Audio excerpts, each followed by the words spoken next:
Welcome back, beautiful souls, to JoJo's Infinite Universe. Now, today I'm so excited to share with you my experience that I had after my husband had passed, because it was such a magical thing that I couldn't even comprehend when these things were happening, what things even meant. So let's just start off with the day after. So, the day after my husband passed, I got this vision, or maybe it was the second day after he passed. I can't remember. It was one of those 2 days. And the vision was that he was coming back. And there was an 18 and a W. And I was like, must not be a W, must be an upside down M. And it should be 18 months. And I was like, oh, 18 months? I can heal in 18 months. But the thought of him coming back got me very angry. I was like, how dare you come back after all the pain that you had gone through? Why would you even want to come back? And I I just sat and reflected on it. And I was like, okay. The next day I came back and I was like, all right, listen, I know nothing. And you now have all the access to all of the information. And I wanted to stay open to that potential, to that opportunity, to that gift that my husband wanted to give me. And I told him, okay, well, if you know better than I do, I'll be open. I will focus on my healing and I will just stay open to the idea of whatever that might mean in my future. So I loved my husband so deeply. We had a amazing love story. So I wanted to honor that and honor him. I knew that he wouldn't want me to be lonely and miserable for the rest of my life. And that would be a disservice to him and our love, right? Like, he wouldn't want me to be unhappy. I wouldn't want him to be unhappy. So I wasn't going to allow my beliefs of should what I think I should experience. And I was just open to whatever I was going to experience. So the first thing that I did was I started to dive into my own healing.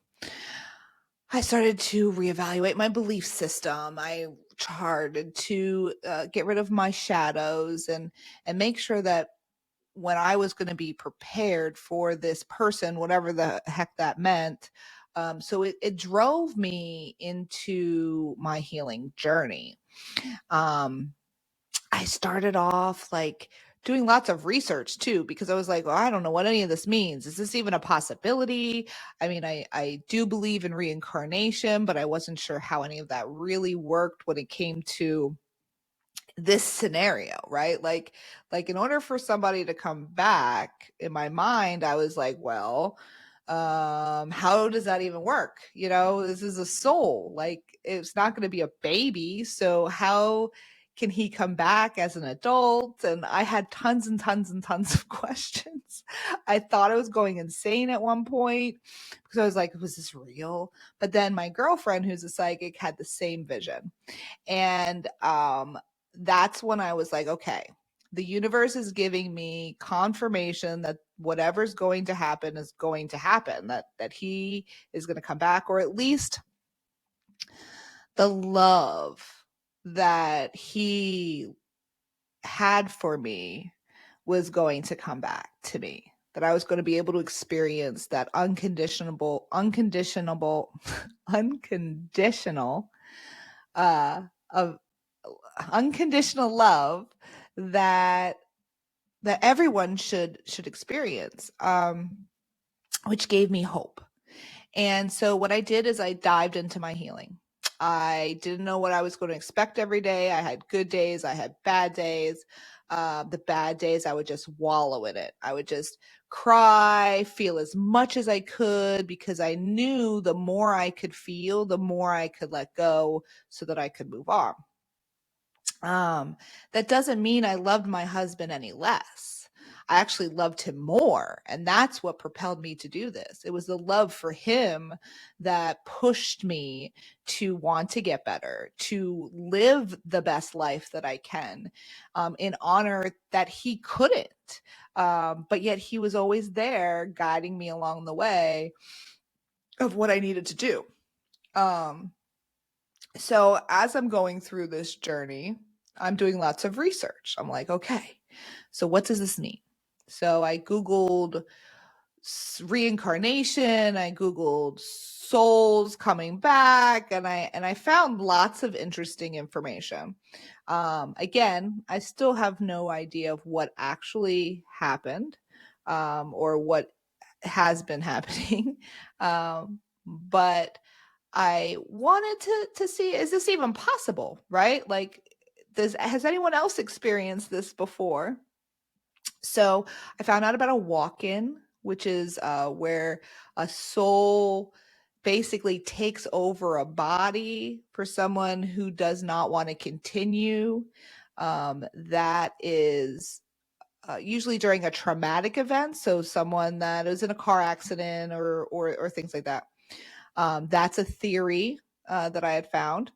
I had found that there was soul contracts that people, or I guess souls, are designed to are broken down into different bodies, and they're both the same part, or they're the same soul, but they're different parts of the soul. So that could have been a different individual that was connected on a soul level. There were so many different theories and concepts that I'd found. But the one that helped me the most was a blog for a potential future guest, which I'm already talking to her about coming on in a couple weeks. I'm really excited about that. But she had written a blog that, and I don't want to give away any hints yet, so I'm not going to tell you who it is. But she wrote a blog that I had found that she was going through a similar situation. Her soulmate or twin flame, or whatever you want to call it, had passed away suddenly, and they said they were coming back, and she had the whole experience of that individual coming back, and how to process that information.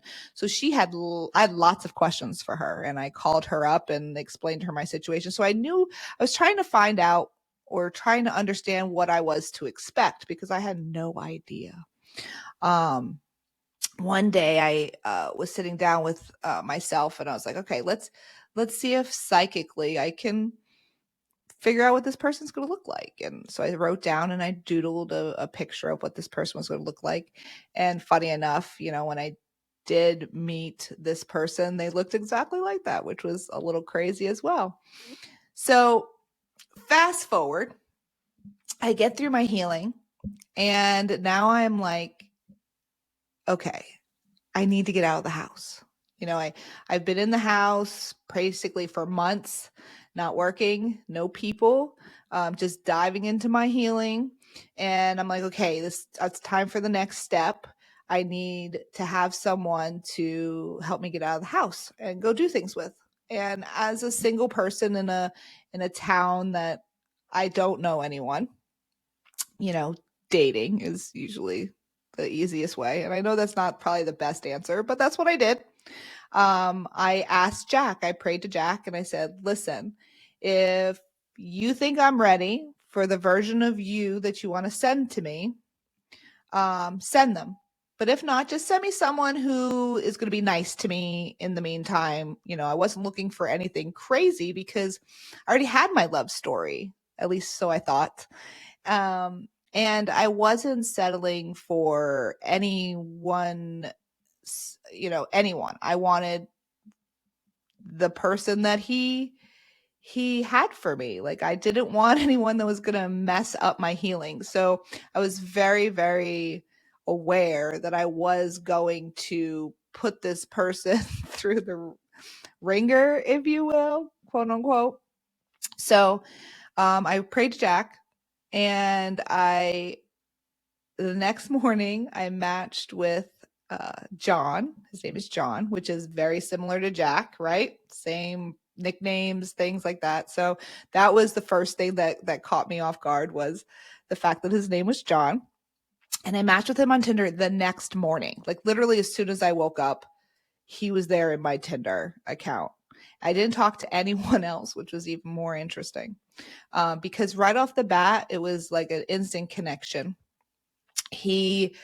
There's so many synchronicities and similarities in the conversation. He had lost his soulmate, twin flame, whatever you want to call it, to about 5 years prior. His grandparents' names were Jack and Joanne, which were my husband and my names. My formal name is Joanne. His sisters had the same first initial as my daughters, and the list just kept going on and on and on and on. And everything I brought up to him, and I always was very transparent. I wanted him to understand me and what I've been through so that there was no surprises. I wanted to just be completely transparent. I wanted us to, if this was my person, he was going to be my person, no matter what I said, no matter what I did. So I did test him. I threw every weird thing that I do at him to see what his reaction was.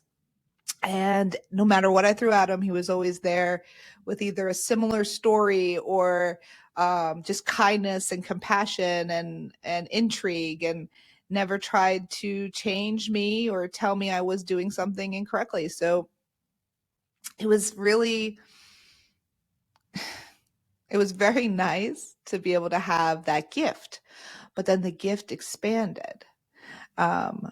We had connected so strongly, and the universe kept pushing us together. So when we finally met in person,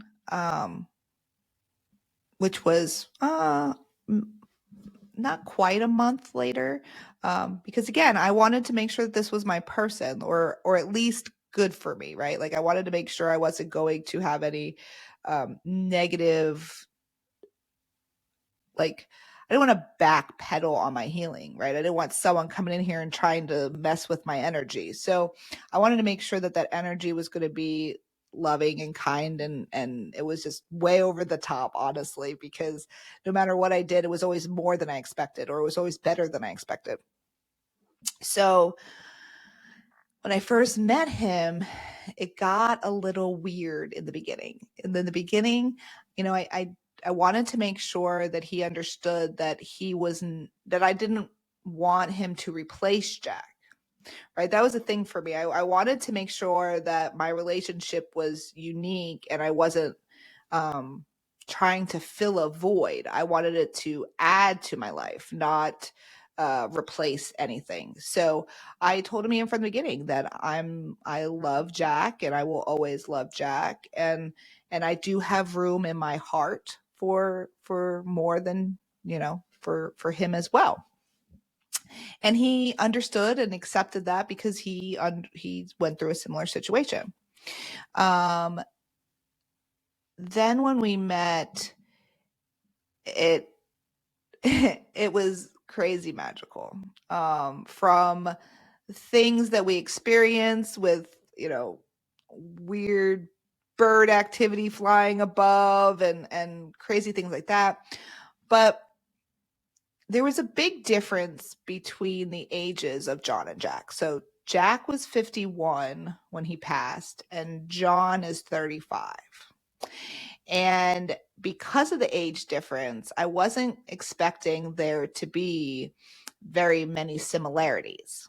However, there was plenty of times where he would play a song that I know Jack would have played, or he said something to me that I know Jack would have said to me. And in the beginning, it was like I was like flickering back and forth. Like even his face in the beginning would look like it would change to Jack's and then back to his, like real quick.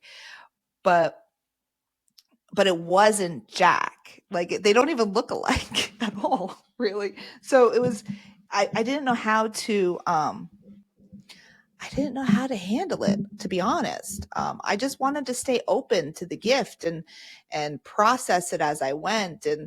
And because he knew what I was dealing with, what he knew, the story. He's actually the one that recognized that it was 18 weeks. And I was like, are you for real? And we went back and we calculated. I'm like, oh my God, it was 18 weeks. Because in the beginning, that felt like such a unachievable task to be able to heal in such a short period of time. But I swear it was between the love for him and the love for myself. And I found a love for myself that I didn't know I even had. After he passed, I recognized how amazing I am and how much I've been able to overcome in my life and how stronger I've come out each time. Like I've died and reborn so many times during this lifetime into these new versions of myself. And I encourage everyone to die and be reborn as many times as they can, because it really elevates your life and shows you new experiences that if you stayed stuck in your old ways, you would never ever be able to experience, because it's all about changing your beliefs and whether or not you're going to be open and give yourself permission to experience magic in your life. So, I am very excited to tell you that next week's episode, I am having John on, and I want to hear from his perspective what it was like to start dating this crazy lady, and to see, from a male's point of view, because our relationship is very different than most. I've found that a healthy relationship, in order to have a healthy relationship, it's not easy. Because you have to have very complicated conversations sometimes. Some conversations where most people would avoid. They would avoid the situation. They would avoid the conversation and not allow their relationships to get that intimate or close, or provide those safe spaces. So what I had found, the differences between my relationships with Jack and John and previous relationships, is that I had recognized that, number one, you're not looking for butterflies or that's basically just anxiety that tells you not to be there. You're looking for peace and calm, a place that you feel safe, right? And sometimes for some people who are used to the big roller coasters of relationships, that might seem boring, but you will never find a better support than if you can find that peace. And I found that it also started off with myself. I had to give myself peace inside in order to attract it outside. I had to love myself enough to be able to have those healthy boundaries with them. Um, and I also found that criticism, manipulation, guilt trips, all those techniques that a lot of people use in their relationships to control it, or at least have the illusion of control, they were not anything that was going to help give me that healthy relationship. I've seen how those tactics work, and they provide a space that is not safe, that it doesn't allow the partners to coexist and be their most authentic selves, because they're constantly being worried how the other person is going to view them. So they do not do those things. Um, so with a healthy relationship, you want to make sure that not only are you the one that's working on the relationship, but the other person. You want to evaluate people's actions. Are they constantly trying to look out for themselves, or do they really care about your entire relationship and want what's best? I've never argued or criticized Jack or John, and they have not done either to me. They've never made me feel bad or put me down. They've always just supported me, no matter how crazy my ideas are or how bizarre my brain comes up with these crazy theories about life, that they just are just there and listen and are very supportive. And I want that for everyone. I want you to have that same unconditional love, to feel safe, and to never have to need a filter from anyone in your life, let alone your partner. Your partner should be the person that just that makes you a better version of you, that helps you to give you that strength to strive for things that you wouldn't have strived for your own. And if you don't have those things in your relationship, I'd ask you to question yourself. Are those things inside you first? Do you feel that you deserve to have that peace? Do you even understand what peace even means? I didn't understand that you can actually have peace. I used to have anxiety and depression all the time. They were constantly at me telling me how my life is so bad when it really is not. My life is great. I found that my mind was had old programming that I didn't remove, that wasn't serving me. So the peace that I talk about is being able to be okay with where you are right now, knowing that you're always going to have growth, but knowing that you are exactly where you're supposed to be. And if you don't feel that, then you need to reevaluate where you are. Because I hate to tell you, everyone is exactly where they're supposed to be in their growth, even when it feels like you're in the wrong place. But those wrong places will push you to the right place. Um, God never puts you in a wrong room. It's whether or not you want to treat that room the way God wants you to treat that room, from your heart. Make decisions based on your heart, not on your brain. Don't let that mind confuse you and tell you you're not worthy. Your heart knows that you deserve happiness. Your heart knows that everyone deserves unconditional love. So if you want that, you need to show it, which causes you to be vulnerable. You need to be able to be vulnerable with people in order to have that intimate connection. But how vulnerable are you willing to be? Are you willing to share all the weirdness of you, all the things that make you special? Because those are the things that are going to change your life. I promise you. If you keep your mind open to the possibilities of what is possible, how can you ever experience anything so magical is if you don't even believe that it can even happen? You know, originally, if you would have asked me a year ago, oh, you believe that that people can come back from the dead? I can't even believe I say those words, right? Like it's not, I mean, it's not that simple. It's not like John is Jack. He's not. But the connection is the same. The love is the same. The the knowledge and the support is the same. But if I didn't believe that that was even possible, if I said that, oh, I only get one love ever, right? That's all you get. And then you're done at, I am 40 years old. If I believed that that was the end, then, oh my God, I would have a horrible rest of my life if I thought that that was one and done. And I would have blocked myself from receiving it. So I'm so blessed in this opportunity to keep my mind open and be able to accept these gifts from God and from the universe and from Jack, because he's given me nothing but gifts every day since he's left me on this plane. He's always had my back through music, through opportunities, through people. He's always been there. Now, I'm here to tell you that anything is possible if you believe it.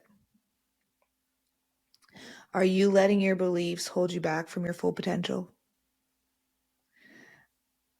Because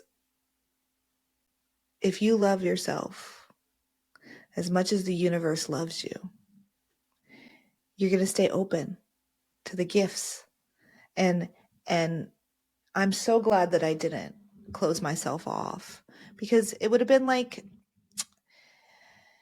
it would have been like spitting in his face, to be honest. If my husband loved me so much that he wanted to send me someone to love me as much, if not more, um, then I would be like totally dishonoring our relationship, the love I have for him, the love I have for God, the love I have for the universe. I would not have taken that gift. And that would have been such a shame, because I would have prevented myself from this amazing experience and trying to understand it, because it is such a unique experience. Like, I've not heard of anybody in my life that ever said, "Oh yeah, somebody came back from the dead for me."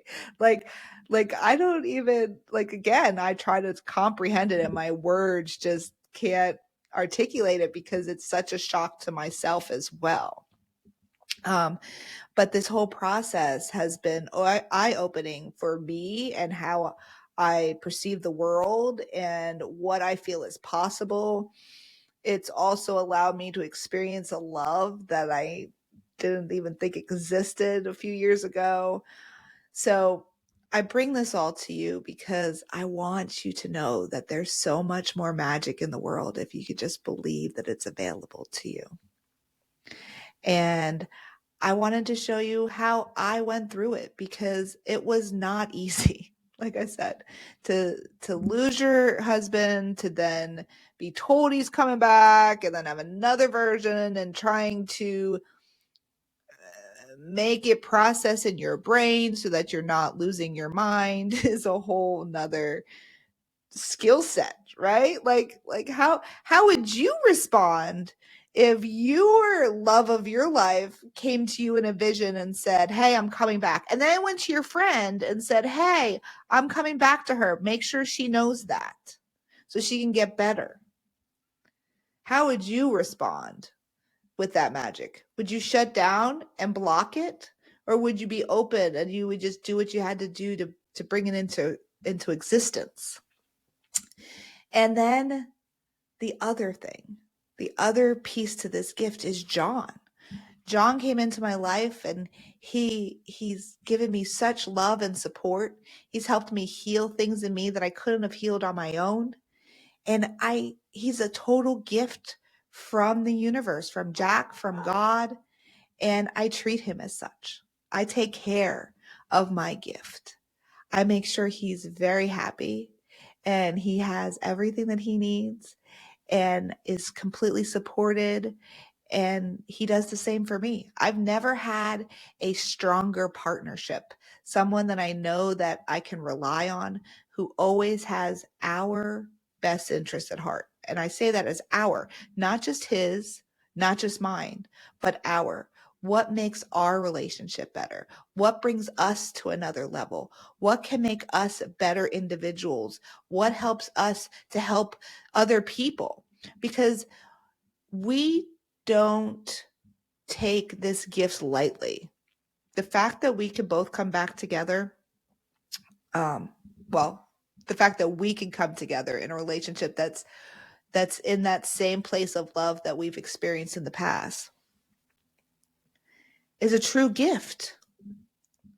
And it fills your cup so much that you want to give to others and help others. So every day we try to focus on what can we do to bring more love and light to the world. And that's what started this podcast. I've been resisting it for a while because I really didn't think anybody cared about what I had to say. But I thought, well, since my experience is so unique, I should share it. And maybe you guys can help me figure out what actually happened. What caused the universe to have this occurrence that was just so special? And how did it work? Is John a walk-in? I mean, I don't have any evidence of trauma, so I don't think that he jumped into this body. right? Like that's a crazy theory, right? And then there's the fractional or the fractal, sorry, my headset's falling off. There's the soul fractured, I think is what it's called. It's like where you have a soul put into multiple bodies to experience different things. That could be that they could have both been attached to the same soul somehow. So I don't know how it happened, but I'm very blessed that it happened. And I would love to hear what you guys have to say about this because you know what? I know it sounds crazy. Like I said, I thought I was going crazy for a period of time. And, maybe a part of me is, but it's never made me happier. I've never loved people, and I mean people, not just John or Jack. I've never loved people more in my life and understood why everything's the way it's set up. Because there is no coincidence. Everything happens for a reason. And I truly, truly believe that. And I hope that this story somehow changes your life for the better, opens your mind, shows you what a healthy relationship should be like. Because I didn't even understand what that was till, a few years ago. So next week, we have John coming on the show. I'm going to ask him tons of questions on a male's point of view of how, again, how he fell in love with this crazy woman and what his viewpoint was on when I told him that Jack said he was coming back and that he is that person. And for men, sometimes your ego can get in your way. And that was the one gift as well is, if you want a healthy relationship, get your ego out of the way. The ego just gets in the way of trying to connect and trying to solve solutions. So every time I brought something up with John, he never let his ego get in the way. He always did what was best for us. And honestly, who doesn't love this story, right? Like, comes back from the dead for me, or, zombie love, if you will. So I hope this was all great. I hope you all have an amazing week. And stay tuned for Infinite Answers with JoJo. And if you like this, please like, subscribe, share, because we're going to have some fun. It's going to get crazy, but we're going to have some fun. So stay tuned next week. We're going to have a great time. Have a good week.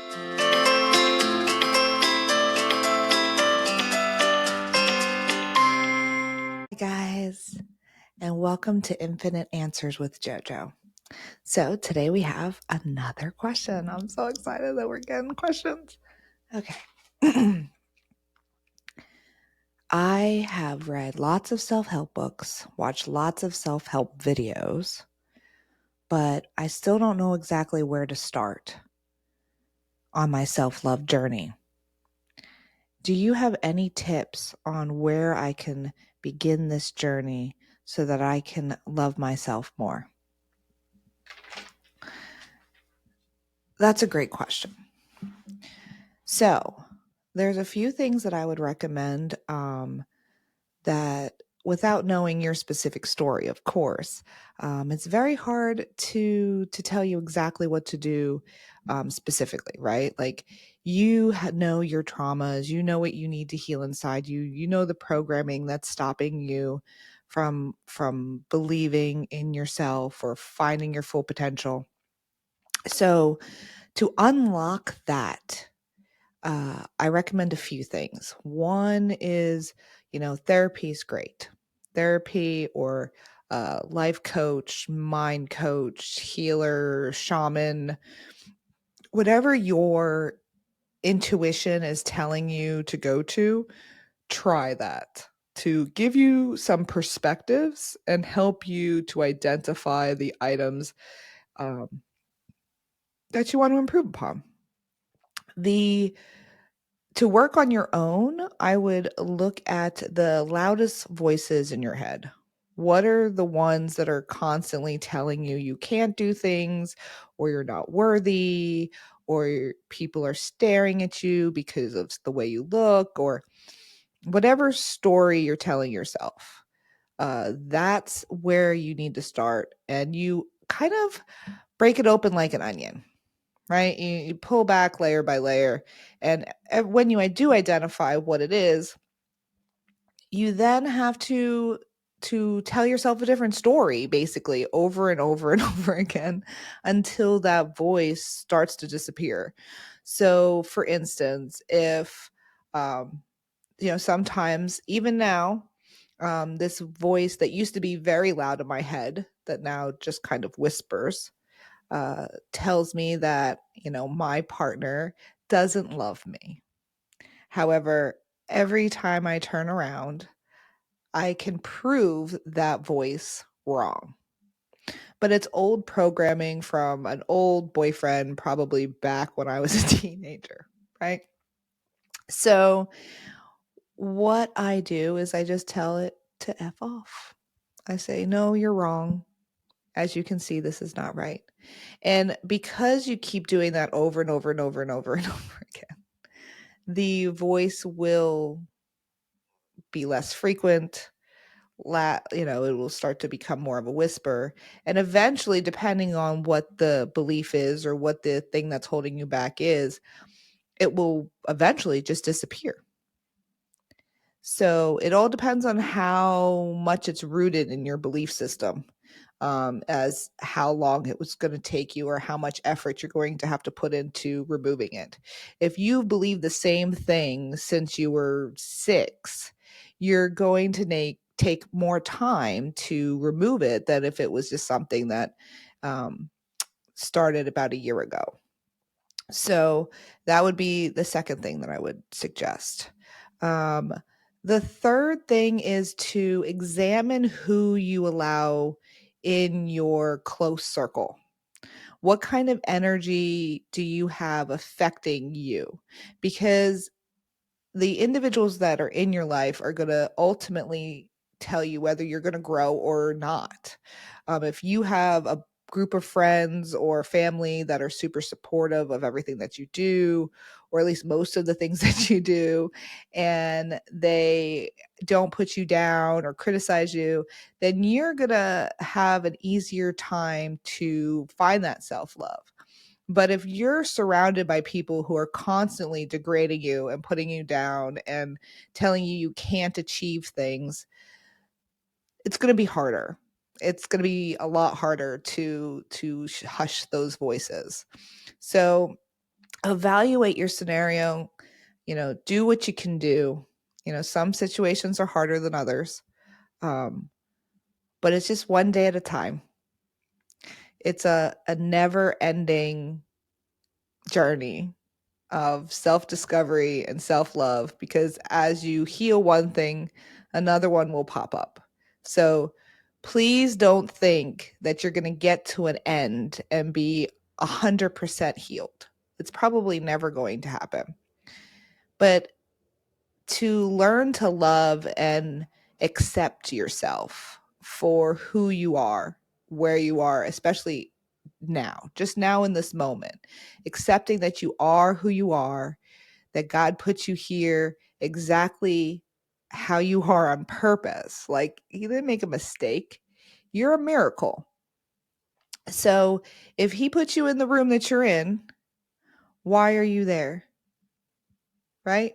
So evaluate your stuff. Everything's individual. Everybody has their own journey. So you can't have one answer to solve it all. You got to do the work.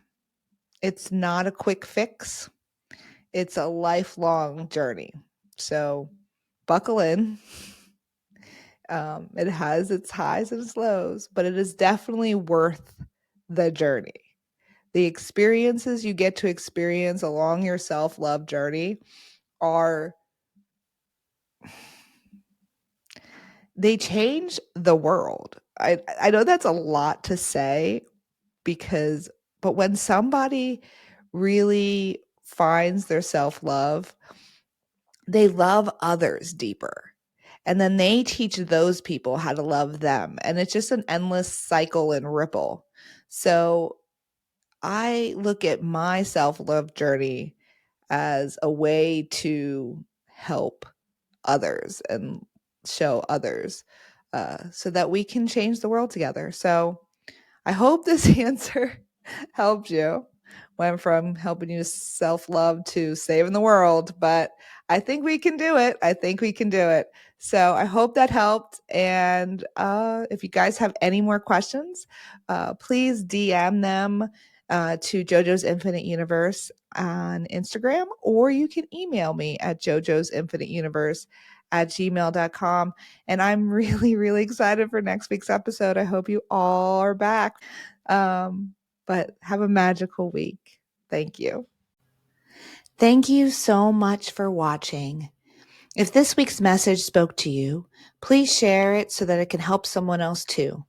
If you need advice or are interested in being part of the show, you can DM me on Instagram or email me at jojo'sinfiniteuniverse at gmail.com. Until next time, love infinitely, my friends.